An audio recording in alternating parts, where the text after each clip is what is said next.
Hey, Claude Johnson here. So today I want to talk more about blues shuffles. We're going to work on some patterns that kind of sound like this. So this is like a different way of playing a shuffle. Usually, when you have this kind of sound, you would hear something like, basically it's like the 5-6 type of harmony. So what I mean by that is like you're playing the root, and then you got your fifth, so that's root fifth, and then root sixth. It's kind of the classic cliche blues shuffle sound. You can do it in open strings. So I did another video where I went over like a whole bunch of ways that you can, play the shuffle, play the variations and stuff. But all that stuff was kind of in the traditional way of doing it, which is using the low two strings, or when you go to your 4 chord, your next two strings. Today I want to show you a different way of doing it, which I think is a little less common. I haven't really seen too much of it, but I think it's really useful, and that's to use like basically to skip a string, like for example the low E string and the D string. Let's just go to the key of A. So instead of playing like this, like root fifth, you could play like root and then fifth. Sorry, excuse me, root fifth, root sixth here. Okay, so you get your sixth. So this is the 4th fret of the D string. Now, when I play that, I'm not playing anything on the A string. So, my middle finger frets the low E string, but it also mutes the A string. So, there's that muted string. So, when you hit these 3 strings together, you are hitting the A string, but you're hopefully just getting a muted note. And it's sort of a very percussive type of sound. Now, one thing that's very effective with this type of technique is to use the 7th. So we talked, when we did the first lesson on riffs, we talked about how you can go like 5th to 6th, but then you could also go 5th to 6th to 7th. So this one works very well here. And honestly, I think this one's a lot more comfortable. This, is like a stretch. I don't like to stretch too much if I don't have to. So,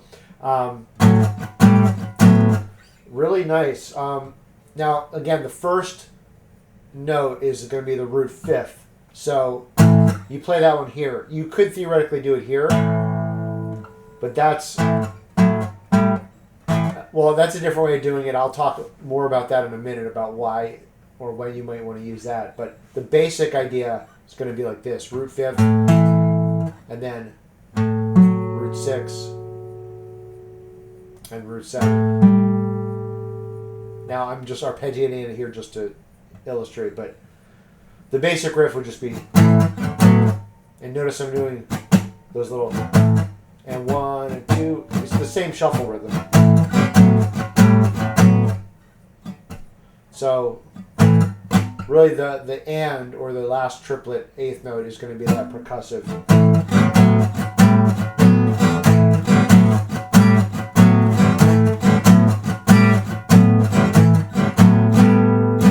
You can throw in those rhythmic variations if you want. So yeah, lots of ways. I'm going to give you some more ways to fool around with this kind of idea. Hey, real quick, before we continue here, I just want to give a quick plug for my free course. It's called 7 Blues Guitar Secrets That Save You Years of Practice. You can get it at BluesGuitar.com/secrets, or just check the link in the video description. And I think it's got a lot of powerful insights and concepts that are going to help you out. They're going to help you with everything you're doing, including the stuff in this video. So once again, just check the link in the description. Thanks for your support, and now back to the video. And just a reminder, if you're, getting bogged down in like too many ideas, it's always good to just bring it back home, just focus on one song, try to work on an arrangement, using these ideas. I think in the first volume of my blues repertoire course, I had a song that was using this kind of idea. I can't remember right now. But anyway, because we're already on volume 3, so just quick plug for that course. Check the link in the description. I go over, right now I'm up to volume 3, so it's 75 blues songs, and I'm going to keep doing more of those. So anyway, let's see, other things you can do, like to add variations to this. Well, first of all, you can add more notes, which is another nice thing about this. There's really two cool things about, well, first three cool things. First of all, it's easier physically. It's easier to do that than to stretch. Also, you have a string in between where we can add notes. And then the third thing is you can just add more notes just on this string because you're not stretched up so far. You're already have more room here. So, so one idea would be like instead of just like 5th, 6th, 7th, 6th, what about like 5th, 6th, 7th, 6th, root? That's the high root. 6, 7, 6.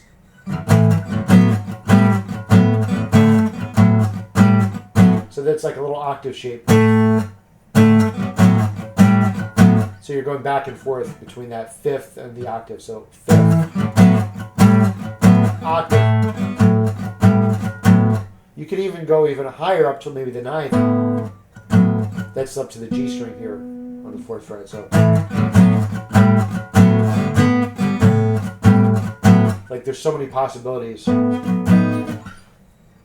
right, so now you can also start adding notes on the A string, like I said. So one, idea is just you do a full power chord here. But then you can also start adding the A string notes on the other chords. Like this will be your 3rd of your A. So a little more of a full sound. So again, the first way would just be add a string. Maybe it's subtle. It's kind of a low register, so the notes get muddied. It might be a little more clear, like on an electric guitar. And these days, I just like playing the acoustic because it's easy to grab and stuff. I will do more lessons with the electric. Haven't lost my love of the electric guitar. Don't worry, guys. All right, so you can also do this triad.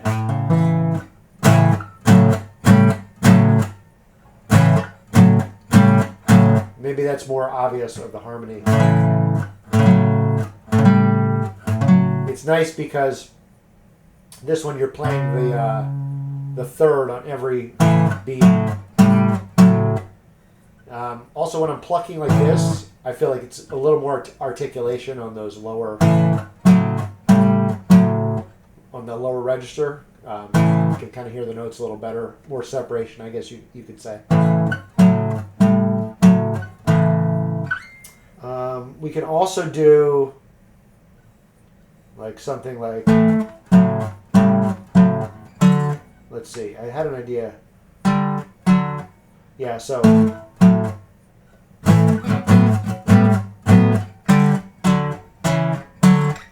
maybe like that, where we're following it up. And this is going to be these 2 notes here. So basically, on the top, I'm going back up to the 7th, but then I'm harmonizing it with this 4th degree below it. And then, so kind of a harmonized mixolydian idea. So this is 5th fret, 5th fret, and then 5th fret, 4th fret, and then 4th fret, 2nd fret, and then back. You could also do maybe like, let's see. harmonize it with the third here. There's your tritone.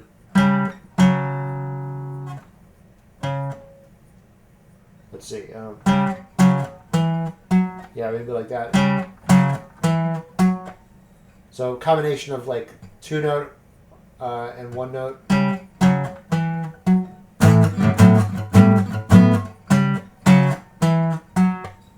Okay. You could also do some different things like minor thirds. Let's say instead of a major third. What about like a totally different blues sound, right?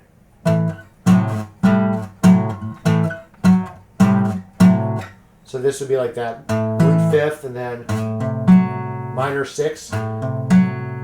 This would be 5th fret, 3rd fret, 4th fret, and then just 5th fret, 3rd fret, 5th fret. So it goes from like a minor 6 to a minor 7. Again, this is like a totally different, like a minor feel. So don't try to throw every single idea in the same song. You could also do like we talked about using the 4th degree. You could use it here, like just to back up for a second. When we used the 4th earlier, it was on the 2nd bar, so we did this first. But we could also use it on the 1st bar. Something like that. Let's see. So this is really just going to your, this is like an inverted D triad. And then, so kind of like 1, 4, 1. So this goes like 5th fret, 5th fret, 4th fret to your usual dominant 7 shape. 5th fret, 4th fret, 5th fret.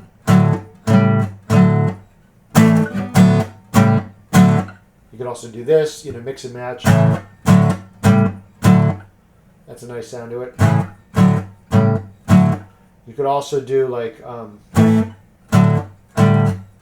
or I guess that's a better way to finger it. It's like a D to a D sus. And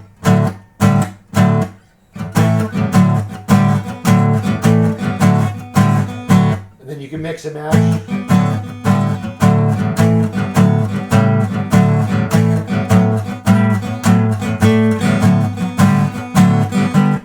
So a lot of possibilities, but again, I think this is like an overlooked idea in blues guitar, and I love it. I think it's just a lot easier to play this way most of the time. I mean, I still love, that stuff too, but this is just another idea for your bag of tricks. All right. So thanks for watching. Don't forget to subscribe, and we'll talk to you soon.